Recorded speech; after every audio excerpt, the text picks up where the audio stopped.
So here is the way that Twin Tin Bots is played. We have here a setup for two players, in which we have a blue player who has a base here and two robots, and a yellow player who has a base here and two robots.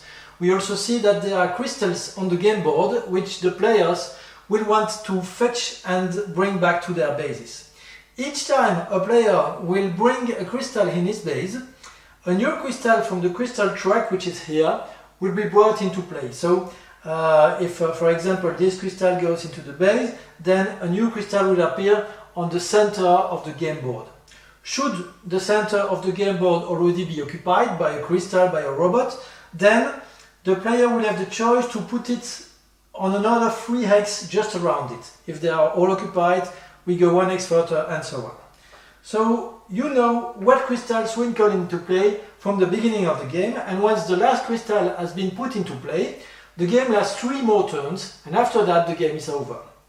Here we have the programming boards for each player. This is the programming board for the blue player, and this is the programming board for the yellow player. These are the other tiles. All players have the same order tiles and they have the same orders. So you always know which order you will be able to play, and you always know which orders the other players have.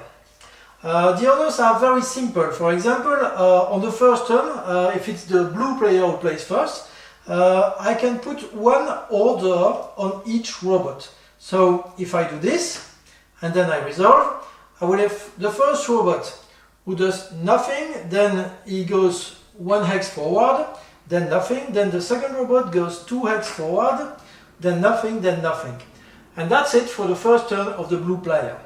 Now the yellow player does the same. He puts 1 order on each robot. So let's say with this robot he wants to turn, and with the other robots he wants to go forward. Then I resolve the programming for both robots. So this robot turns and this robot goes forward 2 hexes because I played the fast forward tile. This is the end of the first round. Now player will only be able to change 1 instruction on either of the robots each turn. So the blue player has here a robot which is in the middle of nothing. He has a robot which is not just next to a gem. So I will use this robot and ask the robot to turn to face the gem. I will replace the existing order by a turn order.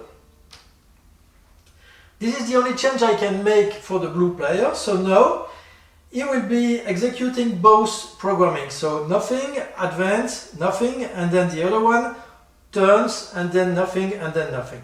And that's it for the blue player. Now the yellow player goes. Yellow player, this robot will turn, this robot will go fast forward. I want to have this robot get the gem which is there. So I will leave that robot as is for the moment, and I will make this robot turn. I replace the fast forward by a turn. Then execute the programming of both robots. So this one nothing, then turns, then nothing. And this one turns, then nothing and nothing. Now back to the blue player. And so from turn to turn you will be able to build the programming, but you will be only able to change a single instruction each turn. This is a close-up of the robot programming track for each player. So as you can see, each robot has 3 slots on which you can put programming tiles, and each player has the same programming tiles available.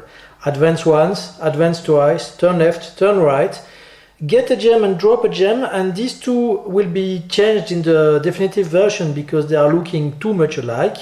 This is the zap which you use to shoot other players and change their programming, and this is a special tile that you can use once in the game to play an order on each robot instead of a single order. When you use it, it is spent, so it is to be used wisely. In this turn, a player has 4 options for the changing of the programming. So on the first one he can put an order on each robot, but afterwards he can make a single change, and for that single change he has 4 options. The first and easiest option is of course change nothing and repeat the programmation as is. Second option is to add a program in an empty slot, or to replace a program from a slot. In that case, the order that was there comes back to the player's hand. The third option is to swap the programming of two slots. You cannot swap from one robot to the other, but if I have something like this, I could swap the order of the two tiles, so now the robot advances before it turns. You can also swap these two, and you can swap another tile with an empty slot, making it this way. The last option is to remove one or all tiles from a robot. So I can just remove one if I just want to remove this one, or I can clear up the whole programming of that robot.